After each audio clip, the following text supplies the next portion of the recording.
always taking care of me. I wanna follow where you are leading. Ooh, I don't wanna miss out on the good right now. Ooh, and everything I see, you're good, so good to me. I have decided I will depend on you no matter what. That's what I choose. I have decided I will depend on you no matter what. That's what I choose. That's what I choose. I am content in you.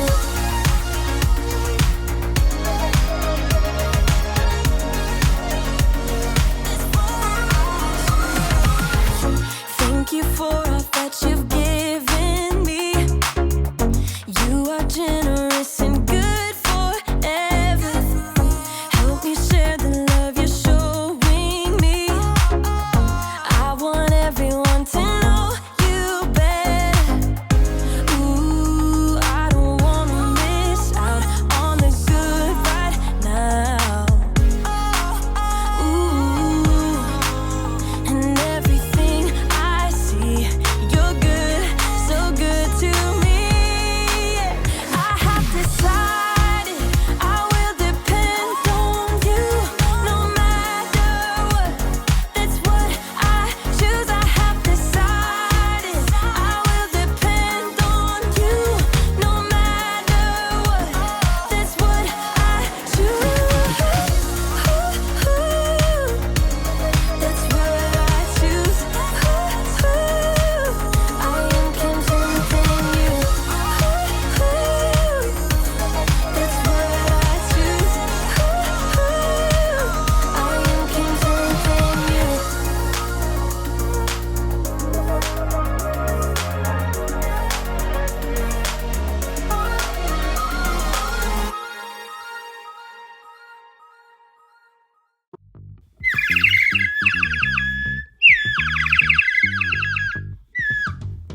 Oh, hey guys.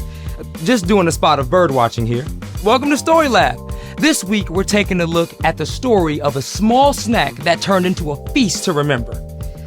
And speaking of snacks,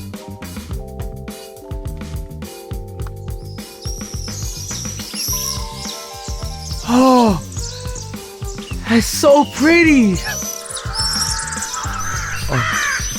No, uh-oh. No.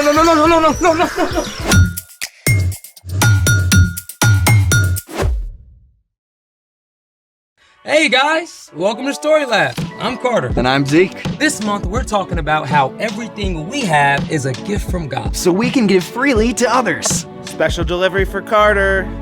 It's here. Carter?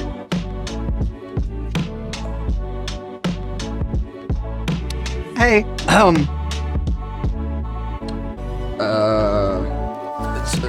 so today,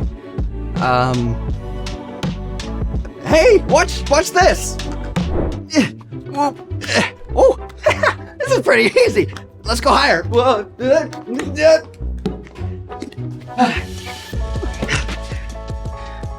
are you doing?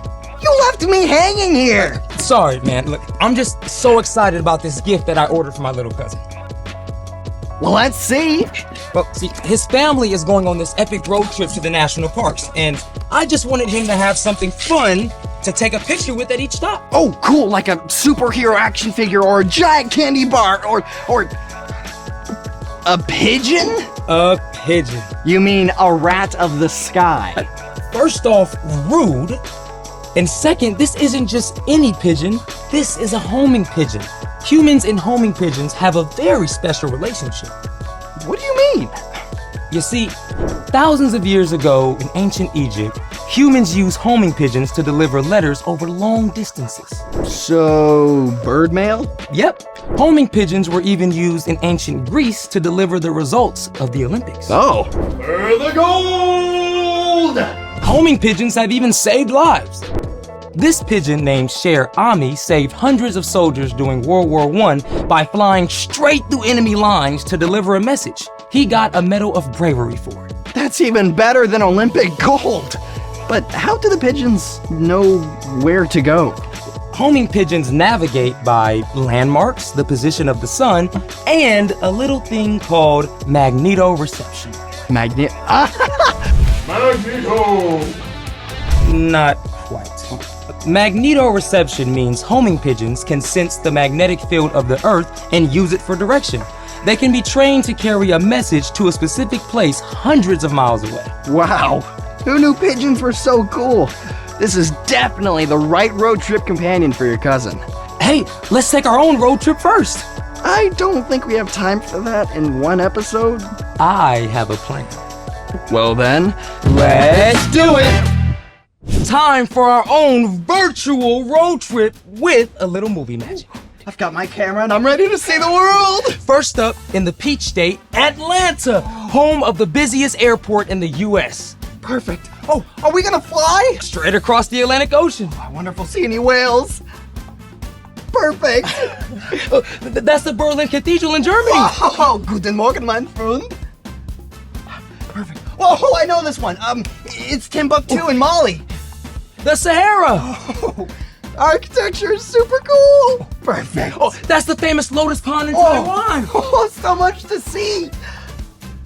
Amazing. Oh, man. Who knew a gifted pigeon could make such a cool and fun side quest? Speaking of giving, it's time for The story before the story.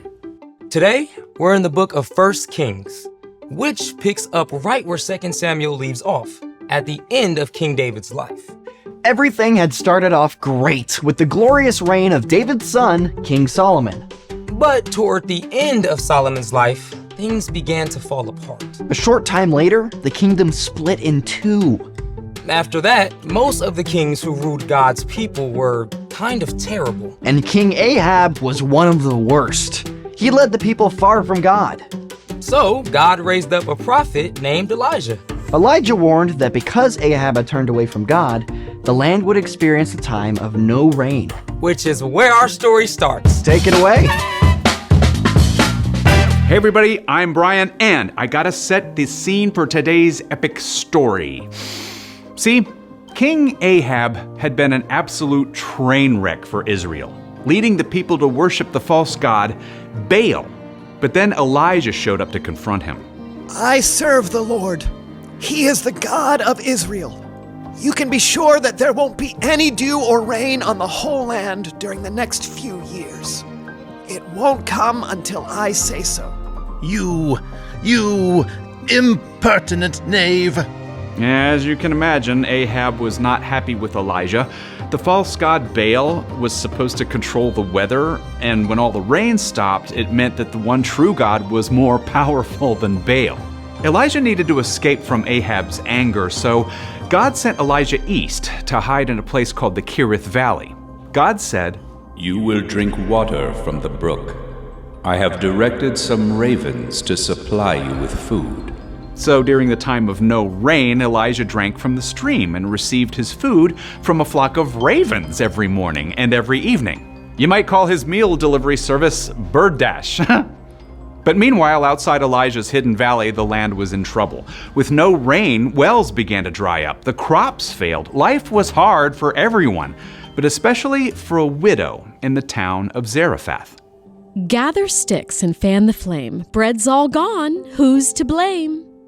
Now, at this time, if a woman's husband died, she had no way to support herself or her children, and during a time of famine, survival was nearly impossible. I mean, this widow was in desperate trouble. The drought was so bad that even Elijah's brook finally dried up. God told him, "Go right away to Zarephath. I have directed a widow there to supply you with food." Okay, now if I was Elijah, I would have a lot of questions. First off, Zarephath was in enemy territory. Second, Zarephath was about 85 miles away. And third, as we've seen, a widow would be the last person to have extra food to share. But Elijah trusted God, and he made the long, hot journey. And when Elijah arrived, he found the widow gathering sticks for firewood. I've been traveling for days, and I'm so thirsty. Would you bring me a little water? Well, yes. All right. As the widow started to leave, Elijah called out. Please bring me a piece of bread, too. Now, we know the widow had almost nothing. This was a big ask. I don't have any bread. All I have is a small amount of flour and a little oil. I'm gathering sticks to take home for a fire. Then I'll make one last meal for me and my son. And after that, well... The widow had no way to get more flour or more oil, so she and her son had no chance of survival. But Elijah knew what God had told him. Don't be afraid. Go home and make some bread. Bring me a small loaf, and then you and your son eat the rest. The Lord says the jar of flour will not be used up. The jug will always have oil in it until the day the Lord sends rain. We don't know what the widow thought about this. What Elijah said must have sounded crazy. But she chose to go and do it. She shared her bread with Elijah and had enough left for a meal with her son. And the next day... Look! There's flour here! I know, I used it up yesterday. Quick, bring me that jug. There's oil, too. Just like Elisha said. We can have breakfast, lunch, dinner. Second breakfast, 11sies. Afternoon tea. From that day on, the jar of flour and the jug of oil always stayed full enough to provide food for the next meal. And for the rest of the drought, Elijah, the widow, and her son had food to eat, just as the Lord had promised. The end. You know, I've always wanted a bottomless jar of the chocolate hazelnut stuff. Or a never-ending box of pizza. Truth is, we often forget what we do have. So, what's our part in the story? Well, it's easy to compare yourself to other people and feel like you don't have much. But even if you don't have a lot of stuff, like the widow in our story, you can still be generous. And generosity is making someone's day by giving something away. That rhymes. Yeah. No matter who you are, God has given you things that you can share with others. That could be food. Like if your friend forgot their lunch and you share half your sandwich with them. Or you gave your extra water bottle to a teammate at soccer practice. Often, though, what you have to give is more than food. Yeah, it could be like giving a listening ear to your grandpa when he tells you the exact same story for the 9th time in a row. Or pausing to give a smile to the crossing guard. That's right. You can give your time, Your energy. Your encouraging words. Even your good attitude. Jesus showed us amazing ways to give. He was constantly traveling and hardly owned anything, but he always had kindness and help to offer the people around him. No matter who you are or what's going on, God has given you something that you can share with others. Hey Brian, thanks for giving us your time. You are most welcome. See you next time. So, here's the thing. You always have something to give. Hey, you want to help me arrange the photos from our trip? You know it. Georgia is first. Okay. Was Taiwan before or after Germany? Thanks for joining us in the story lab. See you next time. I think Germany was first. Or was it after? See, I can't take you seriously. What do you mean?